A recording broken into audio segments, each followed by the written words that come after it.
With budget talks in Washington at an impasse, automatic spending cuts, known as the sequester, are looming. From education to airports and more, how hard will California be hit? A flurry of activity this week surrounding two closely watched Supreme Court cases, Proposition 8 and the Defense of Marriage Act. And an upswing in the real estate market. We'll take a look at where and why prices are on the rise. Plus, we talked to Aileen Hernandez about her storied career fighting for the rights of women and minorities. I'm happy with the progress, but I don't think by any means that we are finished. Coming up next.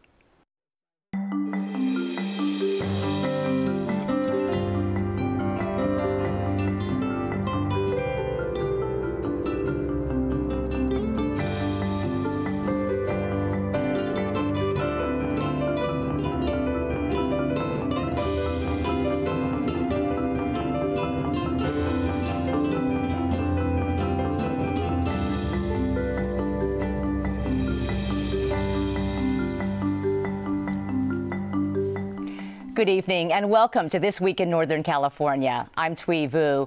We have much to discuss on the national and local fronts. Joining me on the news panel are Carolyn Said, San Francisco Chronicle reporter, Jolie Odell, VentureBeat reporter, and Andrew Ross, San Francisco Chronicle columnist. Earlier this evening, President Obama signed an order triggering automatic cuts in federal spending. This is because Congress and the president failed to reach a deficit reduction deal. Andrew, let's begin with you. How is California affected specifically? Of all the states, California is affected in dollar terms the most, something like $3 to $4 billion this year out of total, at least out of an $85 billion first year cut. The military is taking the biggest cut. California has a major military presence, mostly in Southern California, but also, of course, in Northern California, around Sacramento and around Monterey. That's going to be hit really hard too.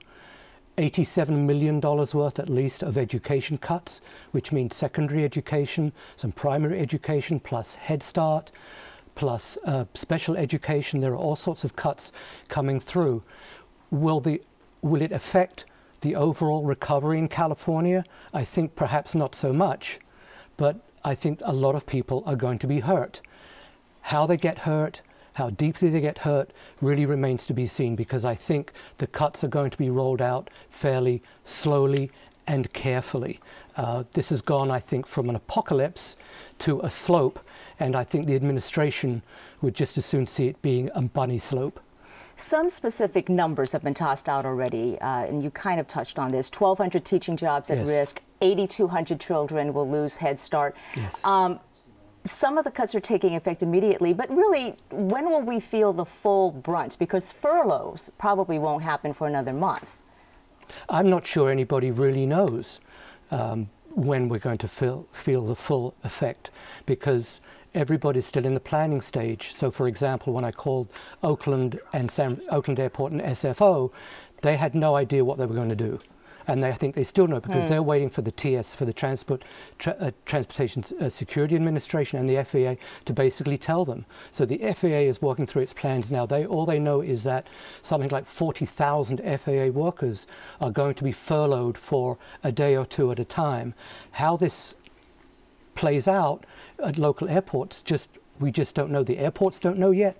Yeah. They don't know. Well, Andrew, are we past a point of no return, or if Washington gets its act together and reaches a budget deal, could this all just be unfurled and go back to no sequester? And anything is possible. It's all happening in slow-mo anyway. Nothing is really technically, no money has been taken away yet.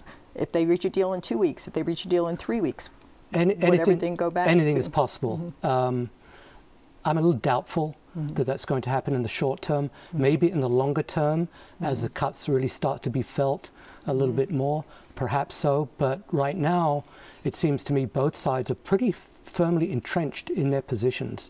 And I think politically they're not going to move for a while. So at what point will there be some kind of movement? Are they waiting to see if the public starts pointing more at President Obama or at the Democrats or other Republicans? At what point do the political maneuverings become something that will lead to a result that will avert these cuts? Possibly I would say probably there'll be some movement by the latest by the 2014 elections. I suspect that that's what both sides both sides I suspect are waiting for that. I think they're waiting to see how this plays out at election time, because still the Republicans have a majority in the House of Representatives. They're very powerful in the Senate. They have a very strong set of beliefs about no more revenue, just tax cuts only. We just have to worry about the deficit. President Obama, coming off from an election victory, believes strongly that it's not going to be just about all cuts. It's going to have to be about some revenue raises as well. I think both sides are pretty firmly stuck in that position for the time being. If things get really, really bad, I mean, if air traffic is horribly disrupted or if something horrible happens, then I think probably both sides are going to have to think again. Do you think the Obama administration was perhaps overconfident in thinking this could be averted, in that they released over the weekend a report with a breakdown for various states detailing how those states would be affected by the sequester, including California? Why did they wait so long to release that report? Wouldn't it have made more sense to release it weeks ago when the public could have said, oh, that's what's going to happen to our programs? I don't think they had the numbers that early. I think the administration was waiting from the Office of Management and Budget. The OMB was waiting from various agencies. Everybody was trying to figure it out. I think Senator Dianne Feinstein said it best at one of the hearings, where she said something like, everybody's worried about what's going to happen, but nobody has an answer. And I think that's still true. I think that nobody really knows, except the conventional wisdom right now is it won't be an apocalypse. It maybe won't be so bad, but it's going to be bad for certain people. It's going to be bad for people, who depend on rent subsidies. It's going to be hard on women's, infants, and children's programs. It's going to be hard on nutrition programs. In other words, the people who can, again, perhaps afford it the least are probably, in my view, going to be hurt the most. Let's take a bigger picture. How much of the pain is real? You said there will be certain sectors affected, but some Republicans will point out that really the amounts of money we're talking about amount to less than 2.5% of all government spending.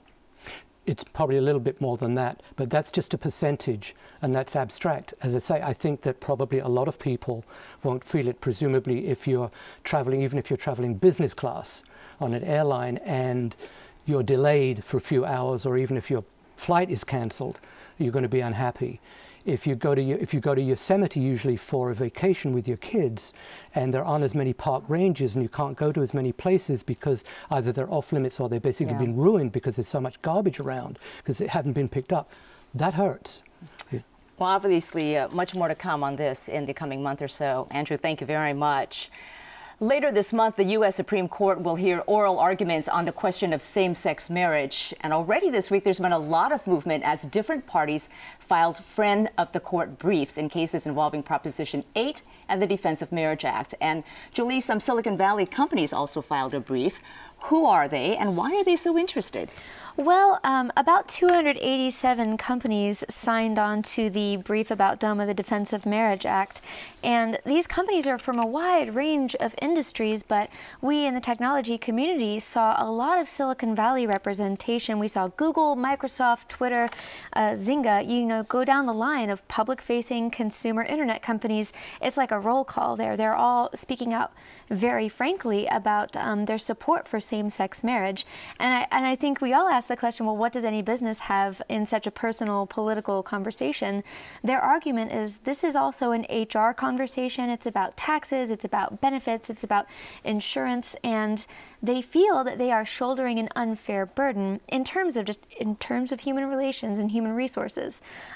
Specifically, though, pardon me for interrupting, specifically, though, how are they affected? Is it impeding their efforts to hire the best people? Is it creating legal confusion in the HR department? Who gets benefits, who doesn't? All of the above. They cited one case where Yale University had to, they messed up taxes for same-sex partners 1 year when same-sex marriage was made legal somewhere but not somewhere else, and it wasn't legal federally. Then they had to charge those employees taxes, extra taxes the following year. It was confusing and it was hurtful and expensive. and a headache in terms of paperwork.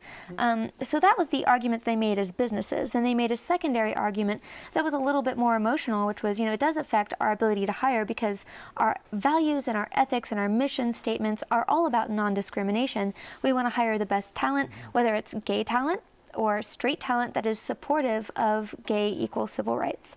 And they feel the pain when a manager or an executive wants to support all his employees, but then as a professional, they have to enact DOMA. They have to live out the consequences of what they feel is a discriminatory policy.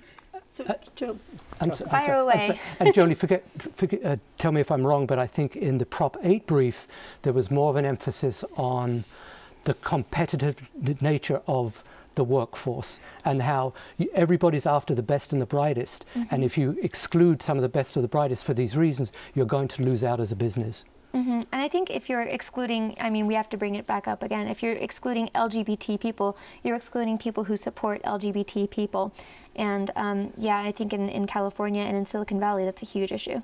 Julie, do these briefs sort of show that the country has undergone a sea change in the years since Prop 8 and since DOMA, that it is now mainstream, it's acceptable for, cautious political players like big corporations, like the Obama administration, to come out in support of same-sex marriage? When you have companies like Microsoft and Goldman Sachs, like companies that aren't, just the new kid on the block like Facebook or Twitter, and they're coming out and they're saying, we have conservative people who work here, we have conservative customers all over the country, all over the world, and we are willing to say that we openly support the rights of our employees to marry whomever they choose. That does tell me that they're not concerned about the public relations of this, because the public relations negative effects will not be enough to harm their business bottom line. So I think that means a sea change. And that brief was really just one in a wave of briefs filed this week. The Obama administration filed one supporting same-sex marriage. California Attorney General Kamala Harris filed one. And also there was one by a number of Republicans. And I know, Andrew, that you've reported on the same-sex marriage issue as well. Were you surprised by that brief at all, by any of the names that you saw on there? Not entirely, because you've actually seen a number of Republicans also moving in that direction. And have moved from being opposed to civil unions, which then civil unions are okay. And then I think people started looking at the opinion polls, which have gone a sea change in the past couple of years. It's really astounding that is it something close to 60% of Americans think same-sex marriage is okay. So obviously some people are looking at polls. We have a former Republican gubernatorial candidate, Meg Whitman, signing on to one of these amicus briefs. We have her company, Hewlett-Packard, signing on. And she supported Prop 8 as a supported candidate. Prop 8 as a candidate. Yeah, so. John Chambers, who is a Republican, who is the CEO of Cisco. Cisco is very much a diehard supporter of same-sex marriage, because they have very strong LGBT communities inside their workplaces. Well, just real quickly, how much of an impact do these types of briefs have in Supreme Court cases? You may be better than I am. I think it's debatable. The guy who drew up the Prop 8 amicus brief said he thought that the wave of business support in these amicus briefs might actually be persuasive to the court. And I think the arguments they make about HR and law and tax, that would speak more to the Supreme Court than emotional arguments about how they feel when they have to tell someone they can't not discriminate. This isn't just liberal California. This is business. Yeah. This is Goldman Sachs. And the court is taking this up on March 26th and 27th. And so we will watch and see. Well, all right, time now for something we haven't seen much of in a while. News that Bay Area home prices are nudging upwards. Yes, you heard right, upwards. Carolyn, is this a sign of a rebound in real estate? It is indeed. Basically, what we have here is Economics 101, basic laws of supply and demand. There's more buyers out, and they're chasing a limited pool of homes. And that is, what will make prices ratchet up. And it already has been happening over the past year, and it's expected to continue happening in this coming year. So why are there more buyers? The economy is better. People are more confident about their jobs. mortgage rates are at incredible historic lows, 3.5% for a 30-year fixed mortgage. That really increases people's purchasing power. There's a growing population whose demand has finally caught up with the supply, and there's a lot more investors out there who have deep pockets and a lot of money to spend, and they of course add to the pool of buyers. And in many cases, buying a home they could buy a home more cheaply than they can build one. So, well, where are housing prices going up the most? Is it the lower end, the higher end, the middle? They're actually going up quite a bit by percentage-wise on the lower end, but of course it's easy to go up percentage-wise when you have a house that's $200,000. Or when the median price is $200,000, they can go up 10 or 20%.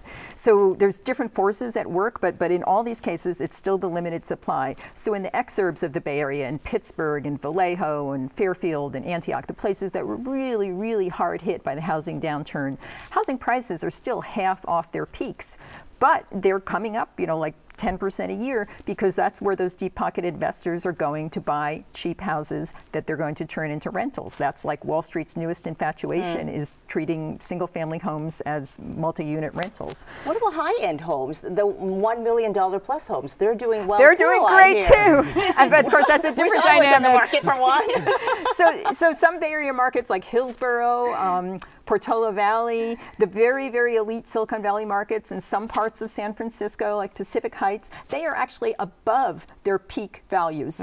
These are places where the median home price is maybe $3 million, and now it's $3.5 million. And there, of course, the reason is deep-pocketed people from the tech industry, newly minted millionaires who they also have a lot of cash to spend, and they want to be near Silicon Valley or near the buses to Google or in the premier parts of San Francisco. Is the new home construction business getting better, or are we still talking mostly about existing homes and a competition for existing homes? At the moment, it's a little more existing homes. I mean, the Bay Area is constrained, especially San Francisco and the closer in counties, has always been there just isn't that much land to build. But new home construction is slowly ramping up, and that's hugely important for the economy, because during the downturn, 2 million construction workers nationwide lost their jobs, and those were good-paying union jobs for skilled tradespeople, and most of them did not get back to work in construction jobs. So, it would really make a huge economic difference if construction does start ramping up. And in other parts of the country where land is more available and cheaper, it is ramping up. And here it is a little bit, but just, we're so constrained geographically.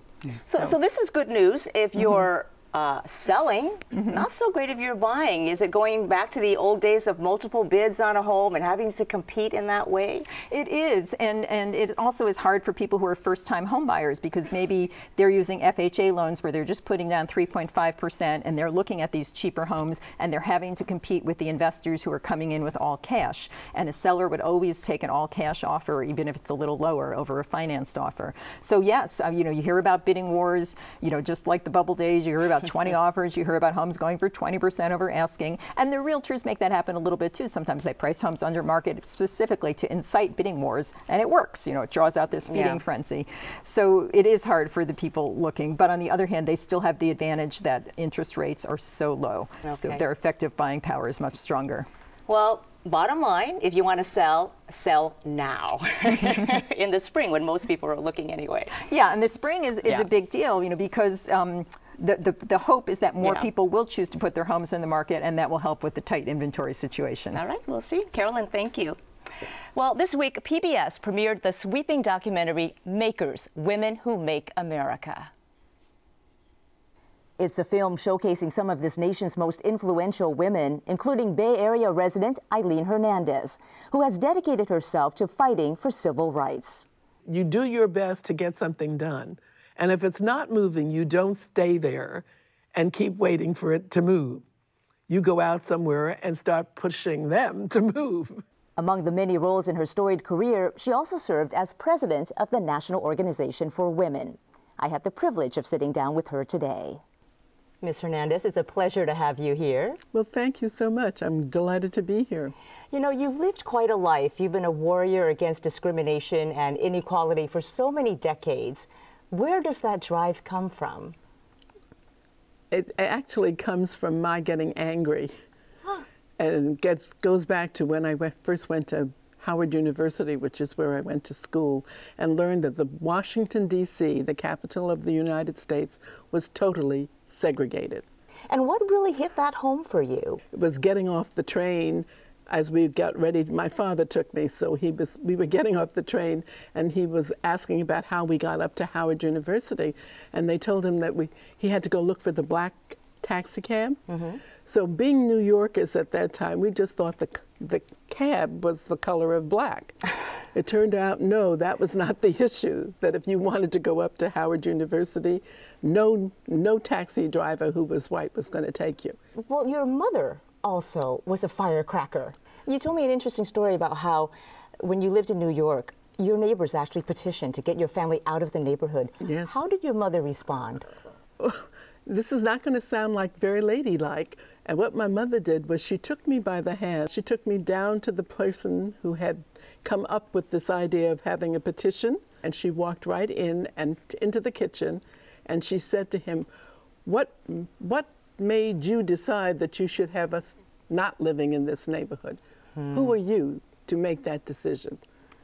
So part of it, I learned very quickly that if you've got an issue, you better start speaking up very early on it.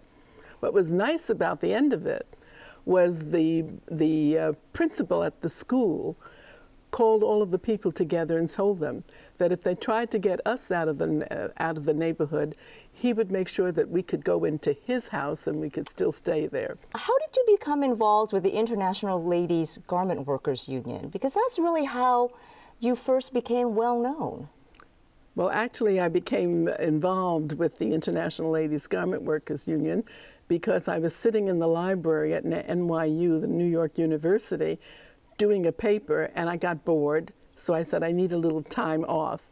And I went down and I saw there was a magazine on the table, and the magazine said, aha, you coming down and read me. And I went down and read them, and they had a little ad in there.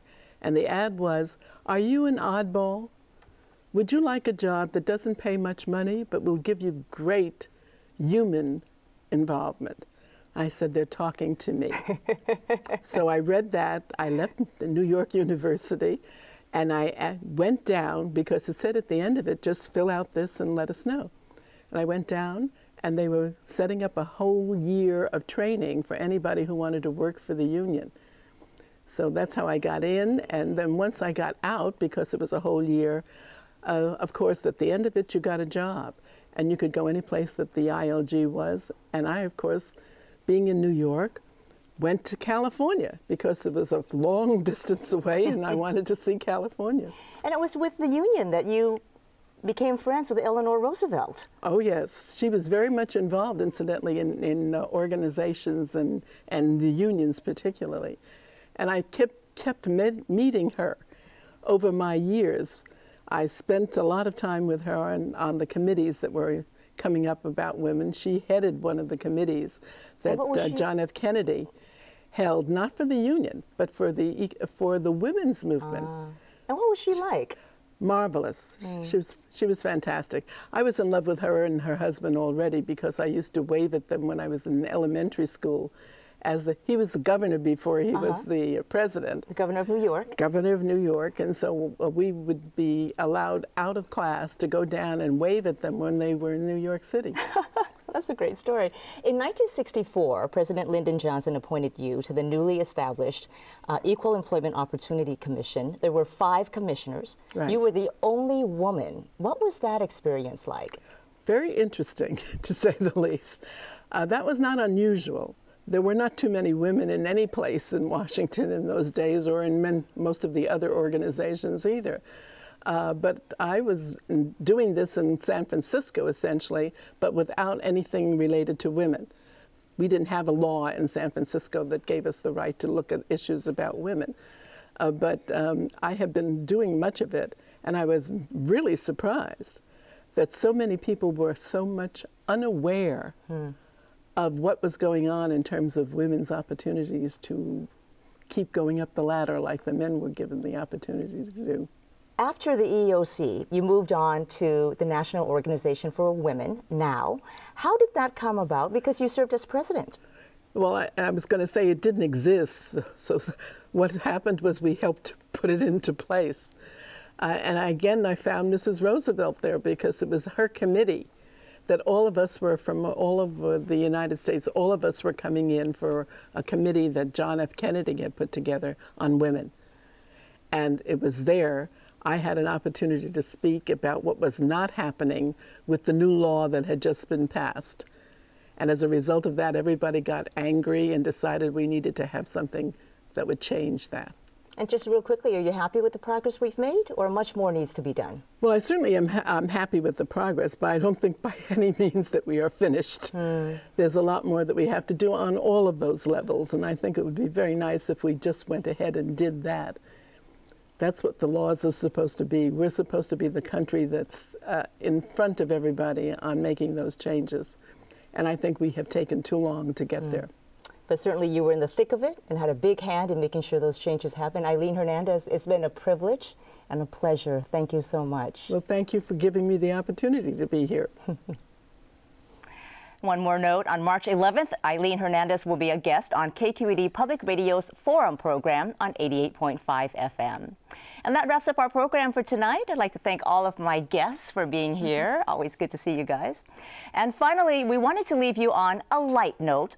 Literally. If you've seen the Bay Bridge during the evening this week, you may have noticed that. Some new lights. Artist Leo Villarreal and his team are turning the western span of the Bay Bridge into the world's largest light sculpture, 25,000 white LED lights in all. The amazing display is set to begin next week and will run for 2 years. Thanks for watching. I'm Thuy Vu. Have a good night.